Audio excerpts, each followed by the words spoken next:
పేరిట మీ అందరికీ షలోం. ప్రియ ఆత్మీయ కుటుంబ సభ్యులందరికీ మన ప్రభువును ప్రియరక్షకుడైన యేసు క్రీస్తు నామమున నా హృదయపూర్వక వందనాలు.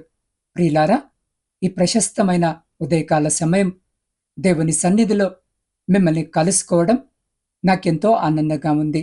ప్రియులారా, మనమందరము ఒక నూతన మాసములోనికి, జూన్ నెలలోనికి అడుగు పెడుతున్నాం. ఈ కొత్త నెల, ఈ కొత్త ఉదయము మీ జీవితాల్లో దేవుని అద్భుతమైన ఆశీర్వాదాలను, నూతన కార్యాలను తీసుకురాబోతుంది.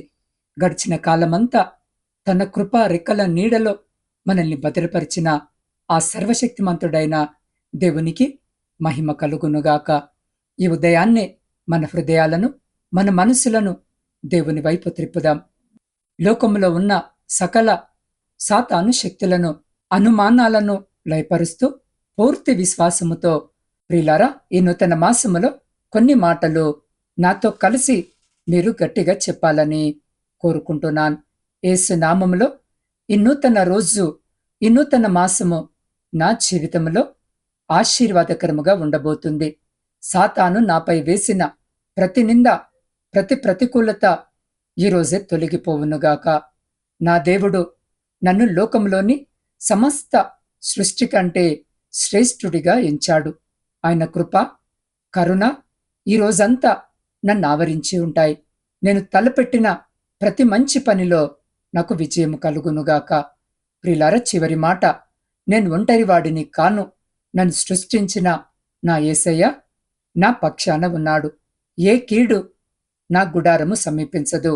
హల్లెలూయా, దేవునికి మహిమ కలుగునుగాక. ప్రియులారా, ఈ అద్భుతమైన ప్రకటనలను విశ్వసించిన వారు ఇప్పుడే ఏకీభవిస్తూ క్రింద ఉన్న కామెంట్ సెక్షన్లో ఆమెన్ అని టైప్ చేయండి. మీరు దేవుని వాగ్దానాన్ని మీ జీవితంలో స్వతంత్రించుకుంటున్నారని దీని అర్థం. అలాగే ప్రతిరోజు ఇలాంటి శక్తివంతమైన దైవ సందేశాల ద్వారా మీరు మీ ఆత్మీయ జీవితాన్ని బలపరుచుకోవడానికి నా ఛానల్ని ఇప్పుడే సబ్స్క్రైబ్ చేసుకోండి. రండి, ఈ నూతన మాసము మొదటి ఉదయకాల సమయంలో మనమందరము ఏకీభవించి దేవుని సన్నిధిలో ఈ విధముగా ప్రార్థన చేద్దాం. మహాపరిశుద్ధుడా, ప్రేమ స్వరూపివైన మా తండ్రి, నీ ఘనమైన పవిత్రమైన నామానికి కోటాను కోట్ల స్తుతులు, స్తోత్రాలు, వందనాలు చెల్లించుకుంటున్నాం. తండ్రి, గడిచిన కాలమంతా నీ కృపా రెక్కల నీడలో మమ్మల్ని భద్రపరిచి ఈరోజు మాకు అనుగ్రహించిన ఈ నూతన దినాన్ని బట్టి, ప్రత్యేకంగా మీరు మాకు ఉచితముగా దయచేసిన ఈ నూతన మాసము జూన్ కొరకై నీకు హృదయపూర్వక కృతజ్ఞతాస్తుతులు చెల్లించుకుంటున్నాం. ఈ నూతన మాసములో నీ నూతన కృపలతో, నూతన వాగ్దానాలతో మమ్మల్ని నింపమని వేడుకుంటున్నాం. దేవా, ఈ సమయమందు నీ వాక్యాన్ని ధ్యానించబోతూ ఉండగా మా హృదయాలను సిద్ధపరచండి. లోకపు చింతలన్నిటినీ మా నుండి దూరము చేసి నీ స్వరమును మేము వినే భాగ్యాన్ని దయచేయండి. అయా, మాట్లాడబోయే నీ దాసుడనైన నన్ను నీ ఆత్మతో అభిషేకించి ప్రతి ఒక్కరి ఆత్మీయ అవసరతలకు తగినట్టుగా నీ శ్రేష్టమైన మాటలను వారికి అందించి, అయా, ఈ వాక్యము ద్వారా వారి జీవితాలను నూతనపరచమని మా రక్షకుడైన యేసు క్రీస్తు అతి పరిశుద్ధ నామములో ప్రార్థించి అడిగి పొందుకొని ఉన్నాము తండ్రి. ఆమెన్. ప్రియ సహోదరి, సహోదరులారా, ఈరోజు దేవుడు మనకు అనుగ్రహిస్తున్న అత్యంత శక్తివంతమైన అమూల్యమైన వాగ్దానము మత్తయి సువార్త 12వ అధ్యాయము 12వ వచనము నుండి తీసుకోబడింది. దేవుని లేఖనము ఇలా సెలవిస్తుంది: గొర్రె కంటే మనుషుడు ఎంతో శ్రేష్ఠుడు, కాబట్టి విశ్రాంతి దినమున మేలు చేయుట ధర్మమే అని చెప్పాను. ప్రియులారా, ఈ వాక్యాన్ని మనము చాలా లోతుగా అర్థము చేసుకోవాలి.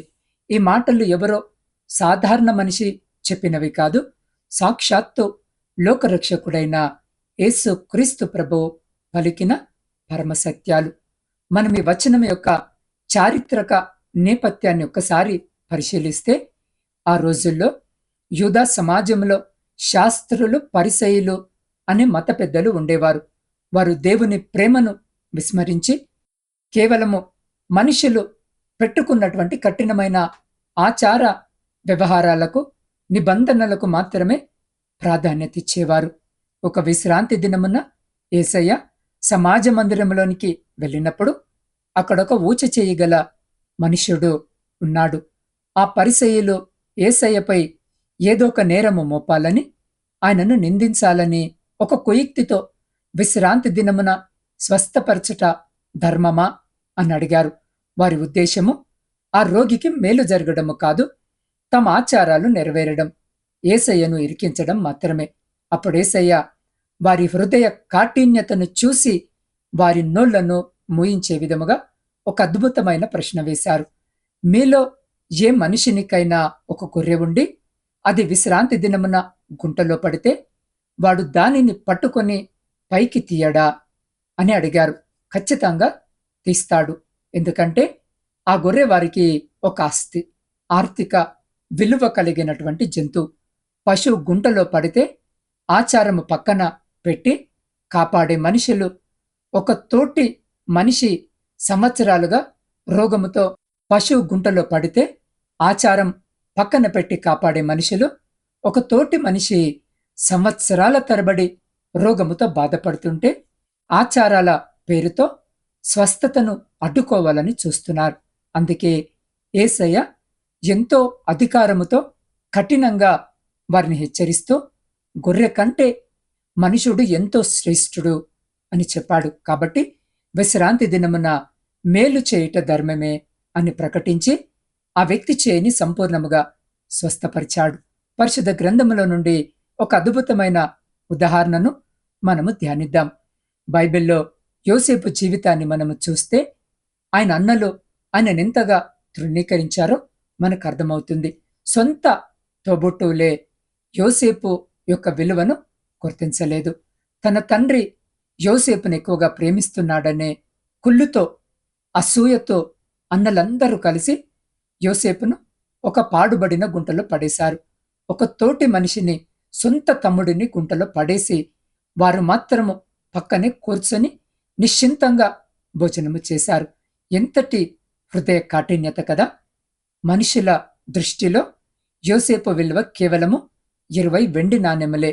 అందుకే ఆయనను ఐగుప్తీలకు బానిసగా అమ్మివేశారు. కాని ప్రియులారా, అన్నలు యోసేపును ఒక పనికిరాని వస్తువులాగా, బానిసలాగా చూస్తే పరలోకమందున్న దేవుడు యోసేపును ఎలా చూశాడో తెలుసా? ఆయననెంతో శ్రేష్ఠుడిగా ఎంచాడు. ఆమేన్. దేవునికి మహిమ కలుగునుగాక. అవును ప్రియులారా, ఐగుప్తులో యోసేపుపై వ్యభిచార నేరము మోపి చెరసాలలో బంధించిన దేవుడు ఆయనను విడిచిపెట్టలేదు. ఎందుకు అనంటే దేవుని దృష్టిలో యోసేపు అమూల్యమైనవాడు. సరిగ్గా తగిన సమయము వచ్చినప్పుడు దేవుడు ఆ చెరసాల గుంటలో నుండి యోసేపును సింహాసనం వైపు నడిపించాడు. ఐగుప్తు దేశం మొత్తానికి ప్రధానమంత్రిగా, అధిపతిగా హెచ్చించాడు. ఏ అన్నలైతే ఆయనను గుంటలో పడేశారో, ఏ లోకమైతే ఆయనను బానిసగా చూసిందో, అదే అన్నలు, అదే లోకము యోసేపు ముందు మోకరిల్లేలా దేవుడు అద్భుత కార్యము చేశాడు. దేవునికి మహిమ కలుగునుగాక. అవును ప్రియులారా, ఈరోజు యోసేపు కథ నీ జీవితానికి ఒక గొప్ప కేస్ స్టడీ లాంటిది. నిన్ను కూడా ఈరోజు ఉద్యోగ స్థలములోనో, కుటుంబంలోనో, సమాజంలోనో ఓ గుంటలో పడేసినట్టుగా ఒంటరిగా విడిచిపెట్టారేమో. నీ వల్ల ఏమవుతుంది, నీ బ్రతికింతే అని నిందిస్తున్నారేమో. అయితే ఒక విషయము గుర్తుపెట్టుకో, మనుషులు నిన్ను తృణీకరించిన దేవుడు నిన్ను మరవలేదు. యోసేపుని హెచ్చించిన అదే దేవుడు ఈరోజు నీ పక్షాన ఉన్నాడు. నిన్ను అవమానించిన వారి ముందే నిన్ను తల ఎత్తుకునేలా చేయడానికి ఆయన శక్తిమంతుడు. ఎందుకంటే నువ్వు దేవుని దృష్టిలో ఎంతో శ్రేష్ఠుడవు. అవును ప్రియ సహోదరి, సహోదరులారా, మేలు చేయుటయందు విసుకవద్దు అని వాక్యం సెలవిస్తుంది కదా. మంచి పని చేయుటకు సమయమని, అసమయమని ఏది కూడా లేదు. ఒక వ్యక్తి మనం చేస్తున్న పని ద్వారా, మన యొక్క మాటల ద్వారా, మన యొక్క విశ్వాసము ద్వారా మేలు పొందుకుంటున్నాడని మనకు తెలిసినప్పుడు దేని గురించి, ఎవరి గురించి ఆలోచించవద్దు. వారాల గురించి ముహూర్తాల గురించి పట్టించుకోవద్దు. అయితే ఈ లోకము మంచి చేసే విషయంపైనే దృష్టి నిలపకుండా మంచి చేసే సమయముపై దృష్టి నిలుపుతుంది. ఈ మాటనే ఈ రోజున లేఖనములు వివరిస్తున్నాయి. కొన్నిసార్లు మనమెంత బుద్ధిహీనతతో ఉంటామంటే సమయాన్ని చూస్తారు, రోజును చూస్తారు, వాటిని లెక్క కడతారు. కానీ తోటి మనిషి ఆపదను గురించి పట్టించుకోరు. ఆచార వ్యవహారాలు పాటించినంత ఇష్టముగా, కఠినముగా ఇంకొకరికి విలువను ఇవ్వాలని చూడరు. అందు నిమిత్తమునే బైబిల్ ఎప్పుడు చెబుతుంది, మనుషుడు పెట్టిన ఆచార వ్యవహారములను పాటించవద్దు, విలువనివ్వవద్దు అని. ఈ రోజున లోకములోని పరిస్థితులు ఎలా ఉన్నాయి అనంటే, పశువులకు ఇచ్చినటువంటి విలువ తోటి మనిషికి ఇవ్వలేకపోతున్నారు. వేలు పెట్టి జంతువులను పోషించగలరు, లక్షలు పెట్టి వాటి బర్త్డేలు చేస్తారు, పశువులకు ఆశ్రయమును నిర్మిస్తారు. కానీ తోటి వ్యక్తి ఆపదలో ఉంటే, పేదరికంలో ఉంటే, బలహీనతలో ఉంటే, గృహము లేకుండా ఉంటే మాత్రం పట్టించుకోరు. ప్రియులారా, అలాగని జంతువులను ప్రేమించొద్దని, జంతువులకు ఆశ్రయము ఇవ్వొద్దని నేను అనటలేదు. కానీ మనిషికుండే విలువను గ్రహించాలని నేను కోరుకుంటున్నాను. యేసయ్య అంటున్నారు కదా, గొర్రె కంటే మనుషుడు ఎంతో శ్రేష్ఠుడని. గొర్రెకిచ్చిన విలువ మనిషికి ఇవ్వలేకపోతున్నారని అక్కడున్నటువంటి శాస్త్రులకు, పరిసయ్యులకు ఆయన జ్ఞాపకం చేస్తున్నారు. చూడండి, మనుషుల కోసము పశువులు, జంతువులు నిర్మించబడ్డాయి, కానీ వాటి కోసము మనుషులు నిర్మింపబడలేదు అనే సంగతిని గుర్తుంచుకోవాలి. లేఖనములో వ్రాయబడి ఉంది కదా, దేవుడైన యెహోవా కాదుని వానికి ఒక సహాయము చేయుదును అనుకొనెను. దేవుడైన యెహోవా ప్రతి భూజంతువుల, ప్రతి ఆకాశ పక్షిని నేల నుండి నిర్మించెను అనంటే మన కోసము వాటిని సృష్టించాడు, వాటి కోసము మనల్ని సృష్టించలేదు. ఒక కుక్క మనిషిని కరిస్తే కొంతమంది వ్యక్తులకు ఇబ్బంది లేదు, చిన్న పిల్లల్ని పట్టి చంపేస్తుంటే బాధ లేదు. కానీ ఆ కుక్కలను బంధిస్తే మాత్రం బాధ వస్తుంది, ఇబ్బంది వస్తుంది. కొన్ని రకాలైన పశువుల కోసము మనుషులనే చంపుతున్నటువంటి రోజుల్లో మనమున్నాం. కుక్కల్ని పెంచవద్దు, పశువులను సాధవద్దని నేను చెప్పడం లేదు. కానీ ఆ పశువులు, ఆ జంతువుల కంటే మనుషులు ఎంతో శ్రేష్టమైనటువంటి వారు అని గుర్తించాలి అని అంటున్నాను. విశ్రాంతి దినమును ఎంతో నిక్కచ్చిగా ఆచరించే శాస్త్రులు, పరిసయ్యులు ఒక అనారోగ్యంగా ఉన్నటువంటి వ్యక్తికి మాత్రము స్వస్థత ఇవ్వొద్దు, ఇస్తే అది నేరంగా పరిగణిస్తారు. అదే విధముగా యేసయ్యపై నింద మోపాలని చూస్తున్నారు. కానీ ప్రియ సహోదరి, సహోదరుడా, యేసయ్య వారి నోర్లను మోయించాడు. ఎలా అంటే, మీలో ఎవరికైనా ఒక గొర్రె ఉండి అది విశ్రాంతి దినమున గుంటలో పడిన ఎడల దానిని పట్టుకొని పైకి తీస్తాడు కదా. మరి గొర్రె కంటే మనుషుడు శ్రేష్ఠుడు అని చెప్పి ఆ ఊచి చేయగల వానికి ఆ విశ్రాంతి దినమున స్వస్థతనిచ్చారు. ప్రియ సహోదరి, సహోదరుడా, ఈ లోకము వారికున్నటువంటి జంతువులకు, పశువులకు, ధనముకు, ఆస్తిపాస్తులకు విలువనిస్తారు. కానీ మన యేసయ్య మనిషికి విలువనిస్తున్నారు. ఆయనకి లోకములో అన్నిటికంటే మనుషులే విలువైనవారు. పేదవారైనా సరే, డబ్బు ఉన్నవారైనా సరే, దీనులైనా సరే, పాపములో జీవిస్తున్న వారైనా సరే, భయంకరమైనటువంటి రోగముతో, వ్యాధులతో బాధపడుతున్న వారైనా సరే, ఎవరైనా యేసయ్య వారికి విలువనిస్తారు. ఆయన ఈ రోజున నీతో చెబుతున్నారు, నువ్వెంతో శ్రేష్టమైన వ్యక్తివని. నీకు సహాయము చేయుటకు ఆయన సమయమును చూడరు, నేను రక్షించుటకు నీ యొక్క నేపథ్యాన్ని, నీ వెనుక ఎవరున్నారు, ఎన్ని ఆస్తులున్నాయి అని ఆయన చూడరు. నేను సమస్యల నుండి బయట పడవేయుటకు నీ యొక్క చరిత్రను ఆయన చూడడు. నీ తోటి వారికి, నీ బంధువులకు, నీ తల్లిదండ్రులకు, నీ అన్నదమ్ములకు నీకంటే వారి పని వారికి ఎక్కువ కావచ్చు, నీకంటే వారి వ్యాపారము ఎక్కువ కావచ్చు, వారి యొక్క గృహము, వారి యొక్క వాహనము ఎక్కువ కావచ్చు. కానీ ఆయనకు నీవే ఎక్కువ. నీకంటే ఎక్కువైంది ఆయనకేదీ లేదు అనే విషయము దేవుడి రోజు చాలా సుస్పష్టముగా నీకు సెలవిస్తున్నారు. కాబట్టి నిన్ను ప్రేమించే, నీకు విలువనిచ్చే, నిన్ను రక్షించే దేవుడు నీ కోసము ఉన్నాడు అనే ధైర్యముతో, విశ్వాసముతో జీవించు. ప్రియ సహోదరి, సహోదరుడా, ఈ ఉదయకాల సమయంలో దేవుని శక్తివంతమైన వాగ్దానాన్ని మీరు విన్నారు కదా. గొర్రె కంటే మనుషుడు ఎంతో శ్రేష్ఠుడు అని సెలవిచ్చిన దేవుడు నిన్నెంతగా ప్రేమిస్తున్నాడు. లోకము నిన్ను తృణీకరించిన, నీ విలువను తగ్గించి చూసిన, పరలోకపు దేవుని దృష్టిలో నువ్వత్యంత అమూల్యమైన వ్యక్తివి. ఈరోజే నీ హీన స్థితిని, నీ కష్టాల గుంటను విడిచిపెట్టి యోసేపును హెచ్చించిన దేవుని హస్తాలకు నిన్ను నీవు సమర్పించుకో. ఆయన నిన్ను తప్పక పైకి లేపుతాడు. ఈ ఉదయకాల సమయంలో పరిశుద్ధాత్ముడు నీ హృదయపు తలుపులు తడుతూ ఉండగా నిన్ను నీవు దేవునికి సమర్పించుకోవడానికి ఇదే అత్యంత ప్రశస్తమైన సమయం. ఒకవేళ నువ్వు దేవునికి దూరముగా జీవిస్తూ పాపపు ఊబిలోనో, వ్యసనాలలోనో, అప్పుల బాధల్లోనో, లోతైన నిరాశ అనే గుంటలోనో నువ్వు కొట్టుమిట్టాడుతుంటే, నా యేసయ్య, ప్రియ సహోదరి సహోదరుడా, ఈరోజే ఈ క్షణమే నిన్న గుంటలో నుండి పైకి లేపడానికి తన హస్తాలను నీ వైపు చాచి ఉన్నాడు. నీ గతాన్ని ఆయన అడగడు, నీ పాపాలనైనా జ్ఞాపకము చేసుకోడు. నువ్వున్న పాటుగా ఆయన సన్నిధికి వస్తే నిన్ను చేరదీసి ఒక నూతనమైన జీవితాన్ని ఇవ్వడానికి ఆయన సిద్ధముగా ఉన్నాడు.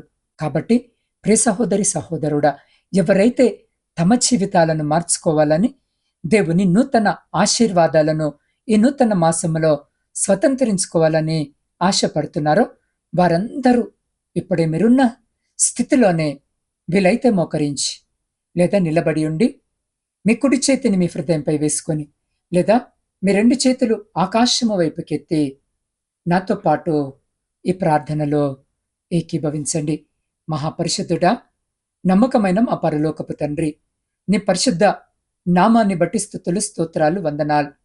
ప్రభువా, గడిచిన 5 మాసాల కాలమంతా లోకములో ఉన్న సమస్త కీడుల నుండి, ప్రమాదాల నుండి, తెగుళ్ల నుండి నీ కృపా రెక్కల నీడలో మమ్మల్ని కాపాడి సజీవంగా భద్రపరిచినందుకు నీకే కోటాను కోట్ల స్తుతులు, స్తోత్రాలు, వందనాలు. దేవా, ఈరోజు మాకు అనుగ్రహించిన ఈ నూతన మాసములోనికి మమ్మల్ని క్షేమంగా నడిపించిన నీ అపారమైన ప్రేమకే నీకే కృతజ్ఞతాస్తుతులు చెల్లించుకుంటున్నాము తండ్రి. అయ్యా, ఈ ఉదయకాలం నీ సన్నిధిలో మోకరించి చేతులెత్తి ప్రార్థిస్తున్న నీ బిడ్డలను జ్ఞాపకం చేసుకోండి. నేనుంటరి వాడిని, నా బ్రతుకు ఇంతే, నాకంటూ ఎవరూ లేరు అనే నిరాశలో ఉన్న ప్రతి ఒక్కరి హృదయాన్ని ఇప్పుడే ముట్టండి. వారి పాపములను, బలహీనతలను క్షమించి నీ శ్రేష్టమైన బిడ్డలుగా వారిని స్వీకరించండి.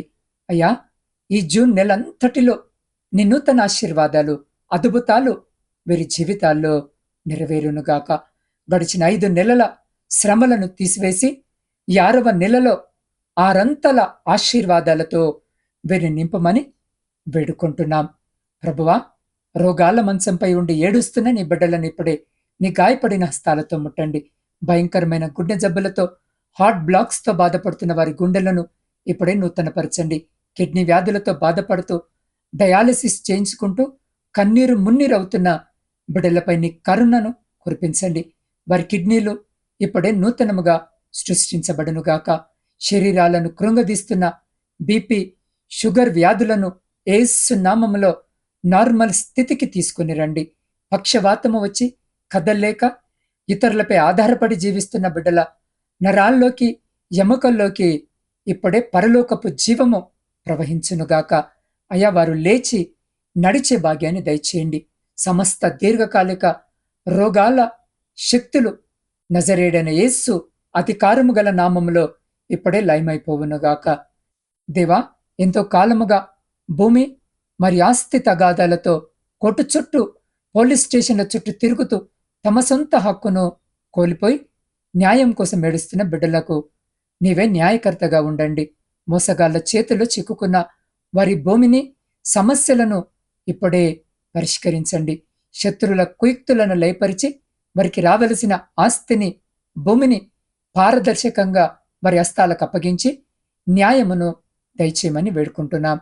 ప్రభువా, ఈ భయంకరమైన రోజుల్లో నీ బిడ్డలకు నీ శ్రేష్టమైన రక్షణను దయచేయండి. వారింటి నుండి బయటకు వెళ్ళేటప్పుడు తిరిగి లోపటికి వచ్చేటప్పుడు నీ దూతల కావలిని ఉంచండి. ఎలాంటి రోడ్డు ప్రమాదాలు, ఆకస్మిక మరణాలు, సాతాను దుష్టక్రియలు వీరిపై జరగకుండా నీ సజీవమైన రక్తపు కోటను వీరికి ఆశ్రయంగా ఉంచండి. దేవా, కల్లోలంగా ఉన్న కుటుంబాలలోనికి నీ శాంతిని పంపండి. తండ్రి, భార్య భర్తల మధ్య ఉన్న గొడవలు, విడాకుల పరిస్థితులు తొలగిపోయి సమాధానము కలుగునుగాక. తల్లిదండ్రుల మాట వినకుండా చెడిపోతున్న పిల్లలను ఇప్పుడే నీ వైపు త్రిప్పుకోండి. నిరంతరం మనశ్శాంతి లేక నిరాశలో ఆత్మహత్య ఆలోచనలతో నలిగిపోతున్న హృదయాల్లోకి నీ దైవిక సమాధానాన్ని కురిపించండి. యేసు ఇచ్చే శాంతి ప్రతి హృదయంలో ఏలుబడి చేయనుగాక. అయా, అప్పుల ఊబిలో కూరుకుపోయి అవమానాలు భరిస్తూ జీవించలేక తలదించుకున్న బిడ్డలకు ఆర్థిక అద్భుతాన్ని దయచేయండి. వారి ఆదాయ మార్గాలు తెరవండి. వారు చేస్తున్న ఉద్యోగాలను, వ్యాపారాలను ఆశీర్వదించండి. దారిద్ర్యము అనే శాపము వారి కుటుంబాల నుండి ఇప్పుడే మీ పరిశుద్ధ నామములో తొలగిపోవునుగాక. ప్రభువా, దురాత్మ శక్తుల చేత, చేతబడి క్రియల చేత, వ్యసనాలతో అయా బంధించబడి బ్రతుకులను పాడు చేసుకుంటున్న ప్రతి ఒక్కరికి ఇప్పుడే సంపూర్ణ విడుదలను ప్రకటించబడునుగాక. సాతాను వేసిన ప్రతి ఇనుప సంఖ్యలు ఇప్పుడే బద్దలైపోవునుగాక. నిబిడ్డలు స్వతంత్రులుగా మార్చబడుదురుగాక. అయా, ప్రార్థించలేక, వాక్యము చదవలేక ఆత్మీయముగా వెనుకబడిపోతున్న నిబిడ్డలకు నూతన ఆత్మీయ బలమును దయచేయండి. పరిశుద్ధాత్ముడా, నీ అగ్నితో వీరిని నింపి పాపముపై, లోకముపై జయము పొందే శక్తిని అనుగ్రహించండి. ప్రభువా, దేశాల మధ్య ఉన్న యుద్ధ వాతావరణాన్ని, ద్వేషాన్ని తొలగించి ప్రపంచ శాంతిని దయచేయండి. కరువులతో, యుద్ధాలతో అలమటిస్తున్న ప్రజలను ఆదుకోమని వేడుకుంటున్నాం. ఈ దినము జన్మదిన, వివాహ వార్షికోత్సవాలు జరిగించుకుంటున్న ప్రతి బిడ్డను మీ నూతన దయా కిరీటం చేత ఆశీర్వదించండి. ఇతరత్ర శుభకార్యాలు జరిగించుకుంటున్న బిడ్డలకు కూడా సంతోషకరమైన కుటుంబ జీవితమును దయచేయమని వేడుకుంటున్నాం. దేవ, ప్రాముఖ్యంగా కుటుంబ పోషణకే కుటుంబాలను వదిలి పరాయి దేశాల్లో కష్టపడి పని చేసుకుంటున్న బిడ్డల కొరకు ప్రార్థిస్తున్నాం. ఉన్నతమైన చదువులు చదువుతున్న బిడ్డల కొరకు ప్రార్థిస్తున్నాం. వారున్న చోట నా తండ్రి స్థిరమైన ఉద్యోగాలు లేక, స్వేచ్ఛగా పని చేసుకుంటూ కావలసిన అనుమతులు లేక అయా బిడ్డలు వేదనతో కన్నీరు కారుస్తూ మీ సహాయం కొరకు మీ వైపు చూస్తుండగా అక్కడున్న అధికారులతో, యజమానులతో మీరు మాట్లాడి స్థిరమైన ఉద్యోగాలు, స్వేచ్ఛగా పని చేసుకుంటూ కావలసిన అనుమతులను బిడ్డలకు దయచేయమని వేడుకుంటున్నాం. వారున్న చోట చెడు వ్యసనాల వైపు వారి అడుగులు వేయకుండా వారి అడుగులను స్థిరపరిచి వారిని, వారి కుటుంబాలను మీ కృపలో భద్రపరచమని వేడుకుంటున్నాం. ప్రత్యేకంగా తండ్రి, ఇదిగో ఈ వాక్యము వింటున్న, ఈ ప్రార్థనలో ఏకీభవిస్తున్న నా ఆత్మీయ కుటుంబ సభ్యులందరినీ మీ పరిశుద్ధ పాద సన్నిధికి ఈ నూతన మాసంలో తీసుకొని వస్తుండగా పేరు పేరున ఆశీర్వదించండి. అయ్యా, ఈ ఆన్లైన్ పరిచర్య ద్వారా ఎందరో బిడ్డలు నీ వైపు తిరుగుతున్నారు, ఈ ప్రార్థనలో ఏకీభవిస్తున్నారు. ప్రతి ఒక్కరి హృదయ వాంఛలను మీరు నెరవేర్చండి. ఈ జూన్ మాసమంతా వారి జీవితాల్లో సాక్ష్యాలతో నింపండి. కన్నీటితో విత్తబడిన ఈ ప్రార్థనను అయ్యా నువ్వు ఆలకించావని నమ్ముతూ సమస్త మహిమ, ఘనత, ప్రభావములు నీకే ఆరోపిస్తూ నజరేయుడైన యేసు క్రీస్తు పరమ పవిత్ర నామములో ప్రార్థించి స్తుతించి అడిగి పొందుకొని ఉన్నాము తండ్రి. ఆమెన్. ప్రియ సహోదరి, సహోదరుడా, ఈ ఉదయకాల ఆశీర్వాద సందేశము మరియు ప్రార్థన మీ హృదయాలకు ఎంతో ఆదరణను, ధైర్యాన్ని ఇచ్చాయని నేను నమ్ముతున్నాను. ఈ సందేశము మిమ్మల్ని బలపరిచినట్టయితే ఇప్పుడే ఈ వీడియోను లైక్ చేయండి. మీ లైక్ ద్వారా ఈ సువార్త మరికొంతమందికి చేరుతుంది. ప్రతిరోజు ఉదయము, సాయంత్రం ఇలాంటి శక్తివంతమైన దైవ సందేశాలను, వాగ్దానాలను వీక్షించడానికి ఇప్పుడే నా ఛానల్ని సబ్స్క్రైబ్ చేసుకోండి. మీ కుటుంబంలో, స్నేహితులలో ఎవరైతే సమస్యలతో, అనారోగ్యంతో బాధపడుతున్నారో వారికి దేవుని నిరీక్షణను అందించడానికి కనీసము ముగ్గురికైనా ఈ వీడియోని ఇప్పుడే షేర్ చేయండి. ప్రియులారా, మీ జీవితంలో మీరు ఎదుర్కొంటున్న ప్రత్యేకమైన సమస్యలు, అనారోగ్యాలు లేదా కుటుంబ కష్టాల కొరకు ప్రత్యేక ప్రార్థన సహాయము కావాలనుకుంటే స్క్రీన్పై కనిపిస్తున్న నా వాట్సాప్ నంబర్ ద్వారా మీ ప్రార్థన విజ్ఞాపనలను నాకు పంపించండి. మీ కొరకు ప్రత్యేకముగా కన్నీటితో నేను ప్రార్థిస్తాను. ప్రియులారా, సాయంకాలము మరొక అత్యంత శక్తివంతమైన వాక్య సందేశం ద్వారా మిమ్మల్ని కలుసుకుంటాను. అప్పటి వరకు దేవుని కృప మీ అందరికీ తోడైండునుగాక. God bless you all.